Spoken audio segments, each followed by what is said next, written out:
Hello வணக்கம், இது உங்கள் சிவி ஜோன். எல்லாரும் எப்படி இருக்கீங்க? இனி பார்த்தீங்கன்னா தரமான விஜய் சேதுபதி அவர்களுடைய எபிசோட் மாஸ், பக்கா மாஸ் அப்படி தான் சொல்லணும்.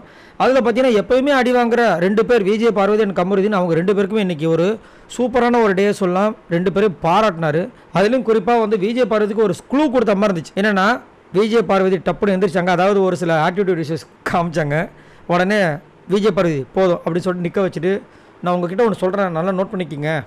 உங்களுக்கு ஷார்ப்பான மைண்ட் இருக்குது, சரிங்களா? நல்லா அனலைசைஸ் பண்ணுறீங்க, ஆனால் நீங்களே அதை வேஸ்ட் பண்ணிக்கிறீங்க.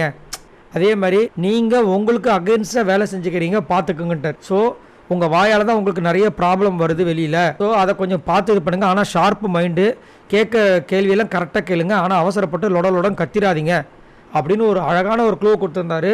அதை பிரேக் டைமில் அழகாக வந்து அதை கமருதீன்கிட்டே சொன்னாங்க விஜய் பார்வதி. இந்த மாதிரி அண்ணன் கரெக்டாக எனக்கு வந்து சொல்லியிருக்காரு, நீங்கள் வந்து நல்ல ஷார்ப் மைண்டு, ஆனால் தேவையில்லாமல் வந்து வேஸ்ட் பண்ணிக்கிறீங்க, எங்கே செய்யணுமோ அதை மட்டும் பண்ணுங்க அப்படின்னு கொடுத்துருக்காருன்னு சொல்லியிருந்தாங்க. ஸோ இது ஒரு சரியான ஒரு டர்னிங் பண்ணால் விஜய் பார்வதிக்கு அமையும்னு நினைக்கிறேன்.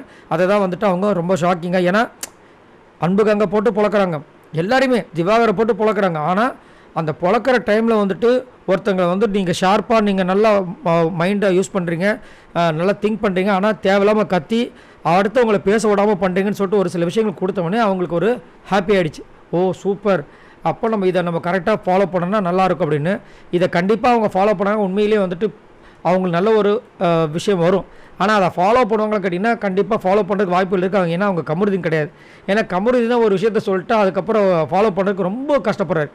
குறிப்பாக பார்த்தீங்கன்னா இதுக்கப்புறம் நான் சண்டையே போட மாட்டேன்னாரு. ஆனால் இந்த வாரம் பார்த்தீங்கன்னா தேவையில்லாமல் போயிட்டு நம்ம திவாகர்கிட்ட சண்டை போட்டு கொஞ்சம் தான் சண்டை, அதனால தான் அது வெளியே வரல.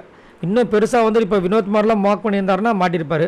அதுலேயும் ஒன்று வந்து பின்னாடி டான்ஸ் பண்ணாங்க இவரும் பிரவீன் எல்லாமே சேர்ந்தான். ஆனால் அது காமெடியில் போயிடுச்சு, பிரவீனுக்கு அது ட்ராஜடியாக போயிடுச்சு. சரி, உங்களோட கருத்துக்களை சொல்லுங்கள்.